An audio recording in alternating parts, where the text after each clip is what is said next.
రంగారెడ్డి జిల్లాలోని Adibatla municipal zonal పరిధిలోని మన్నిగూడలో గల జేఎల్ఎం గార్డెన్లో శుక్రవారం ఇబ్రహీంపట్నం ఎమ్మెల్యే మల్రెడ్డి రంగారెడ్డి ఆధ్వర్యంలో ఇందిరా మహిళా స్వశక్తి మహిళలకు ఇందిరా స్వశక్తి చీరల పంపిణీ కార్యక్రమం నిర్వహించారు.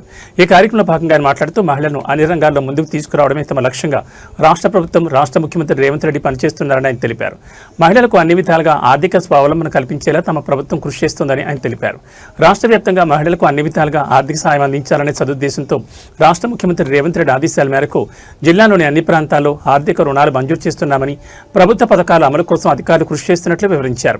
ఈ కార్యక్రమంలో భాగంగా రాష్ట్ర ప్రభుత్వం మహిళలకు ఇందిరా స్వశక్తి చీరలను పంపిణీకి శ్రీకారం చుట్టినట్లు ఎమ్మెల్యే మల్రెడ్డి రంగారెడ్డి వివరించారు. ఈ కార్యక్రమంలో ఆయన వెంట రాష్ట్ర రోడ్లు మరియు భవనాల డెవలప్మెంట్ చైర్మన్ మల్రెడ్డి రామరెడ్డి, మాజీ కౌన్సిలర్ సభ్యులు, పార్టీ నాయకులు మరియు కాంగ్రెస్ పార్టీ కార్యకర్తలు అధిక సంఖ్యలో మహిళలు పాల్గొన్నారు. వేదిక మీద ఉన్న నాయకులందరికీ, ముందున్నటువంటి మా అక్క చెల్లెమ్మ, ఇక్కడికి విచ్చేసినటువంటి పత్రికా మిత్రులకు నమస్కరిస్తున్నా. ఈరోజు ఒక్కసారి ఆలోచిస్తే మా అక్క చెల్లెమ్మలందరినీ చూస్తుంటే వర్గంలో 40,000 ఓట్లతో నన్ను గెలిపించింది. ఎవరు డబ్బులు ఇచ్చినా ఎవరు ఇవ్వకపోతున్నామంటే చిరిగిపోయే చీరలు కావాలి. మీరే చూడండి, ఒక మహిళా మంత్రిగా ఉన్న సీతక్క చెప్పినాం, మేమే కూర్చున్నాం. మన రాష్ట్రానికి పాలపిట్ట రంగు పాలపిట్ట, ఆ రంగు ఇవ్వాలని నిర్ణయం చేసినటువంటి కార్యక్రమంలో కూడా నేనున్నా. వాళ్ళు కూడా ఆనందంగా ఉంటారు. ఏదో ఈ చీర ఇచ్చినంత మాత్రాన మీకు ఒరిగేది ఏం లేదు. 50 రూపాయల చీరను 500 రూపాయలకు ఆ రోజు లెక్క రాసి ఇచ్చిండ్రు. ఈ రోజు అట్లా లెక్క రాయడం లేదు.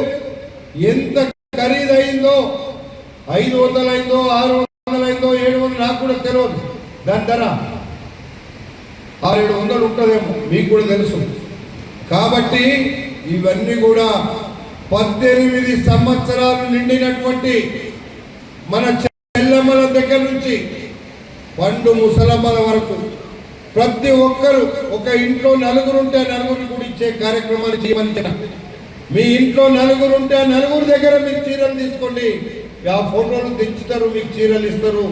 ఏ ఒక్కటి కూడా మిస్యూజ్ కావడానికి కూడా అవకాశం లేదు. మీ ఫోటో ఉంటుంది మా దగ్గర. 1,00,000 చీరలు కావాలన్నా ఇప్పించే బాధ్యత నాది అని చెప్పి సందర్భంగా మీకు మనవి చేస్తున్నా. ప్రతి ఒక్కరికి ఇవ్వాలనేది మా తపన. ఇది ఒక లెక్క కాదు. ఆడబిడ్డలకు సారా తీరా అని అందరికీ ఏదో రకంగా మీకు న్యాయం చేస్తాం. 10 సంవత్సరాలు ఒక్క మహిళా సంఘానికి డబ్బులు ఇవ్వలేదు. ఈరోజు కోట్ల రూపాయలు ఈరోజు మనము మహిళా సంఘాలకు ఇస్తున్నాం. ఈరోజు కొన్ని సంఘాలకైతే మొన్న హైదరాబాద్ పరేడ్ గ్రౌండ్లో ఆర్టీసీ బస్సులు ఇచ్చినాం, పెట్రోల్ బంకులు ఇస్తున్నాం. ఈరోజు మన వాళ్ళు కూడా ఎవరైనా రేపు ఆర్టీసీ బస్సులు నడుపుతామంటే మీ అందరికీ ఆర్టీసీ బస్సులు ఇచ్చే బాధ్యత నాదే అని చెప్పి మీకు ఈ సందర్భంగా మనం చేస్తున్నా. మహిళా గ్రూపులో ఉన్నటువంటి వాళ్ళు మీరు అందరూ యాక్టివ్గా ఉండండి. ఆర్పీలు ఎంతమంది ఉన్నారో ఇక్కడ, ఎంతమంది ఉన్నారండి? సంఘాలను అన్ని విధాలుగా ఆదుకొని ఈ రాష్ట్రంలో ప్రతి మహిళకు ఏదో రకంగా నిరుద్యోగం ఉండకుండా ఏదో రకంగా బతుకు తెరుకు చూపే కార్యక్రమాన్ని మన ప్రభుత్వం చేస్తుంది. ఓట్ల నాడు 2,000 1000 ఇయ్యంగానే ఓట్లేసే రోజులు పోయినాయి. రా దుర్మార్గులారని నేను ఎప్పటి నుంచో చెప్తుంటా. అందరి దాకా తీసుకుంటారు, తీసుకోండి. దోసుకున్న పైసలన్నీ కూడా తీసుకొని తప్పు లేదు. కానీ మీ బతుకు తెరువు కోసం ఏమి ఇయ్యాలో ఈ ప్రభుత్వం ఇస్తుంది.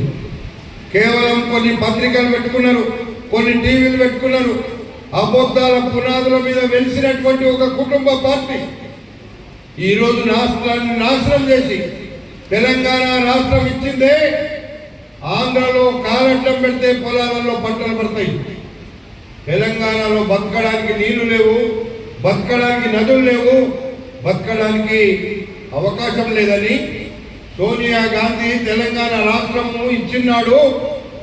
1 రూపాయి అప్పు లేదు. మిగులు బడ్జెట్తో ఇస్తే 7 లక్షల కోట్ల రూపాయలు అప్పు చేసింది. ఈ పథకాలు ఎందుకు రాలేదో అంటే ఇవన్నిటికీ కారణమని మీకు చెప్పాలని మీరు చాలా మంది మా అక్క చెల్లెమ్మలు ఉన్నారు. మేము పింఛన్లు ఇవ్వలేదు ఇంకా అని మీకు కొంతమందికి ఉంది. వచ్చే నెల నుంచి ఏ ఒక్కరికి కూడా పింఛన్లు లేకుండా ఉండడానికి వీలు లేకుండా చేసే బాధ్యత నాది. మీకు ఇప్పటికే రేషన్ కార్డు లేవు, 10 సంవత్సరాలు ఎవరో ఒక రేషన్ కార్డు ఇవ్వలేదు. మేము చెయ్యెత్తితే రేషన్ కార్డు రాదనేటోళ్ళు చాలా తక్కువ ఉండొచ్చు ఇక్కడ కూడా. అది కూడా రాకపోవడానికి కారణము మీరు తీసుకోకపోతే తప్ప.